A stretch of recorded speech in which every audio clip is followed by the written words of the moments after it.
И всем привет, дорогие телезрители, с вами Дант. И в этой серии я вам покажу, как строить механический камин. Вот как он выглядит.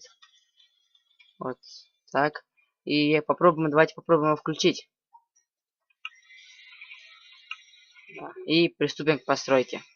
Для этого нам понадобится липкий поршень, красный факел, редстоун и раздатчик. И рычаг.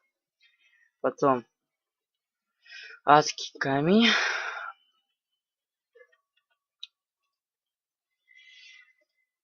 Адский камень и лазурит. Ну, можно другой блок.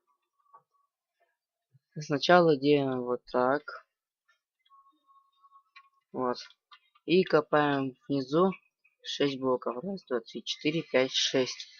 И туда ставим 2 липкого поршня. Потом на эти липкие поршни адские камни.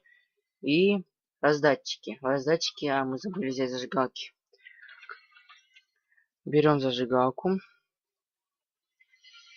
Ну, нам липкий поршень понравится уже. Все. Ставим зажигалки. Так, да. И сюда ставим рычаг. И вот тут сбоку, сзади мы ставим какой-нибудь блок и redstone. И вот сюда мы ставим красный факел. У нас открывается и выталкивается вперед адский камень. Мы включаем и оля, у нас получилось. Как вы видите, все работает, все хорошо. И можете его как-нибудь украсить. Ну, мне лучше так красиво как-нибудь сделать. И всем спасибо за просмотр. С вами был Дант. Подписывайтесь на мой канал, ставьте лайки. И всем спасибо, всем пока.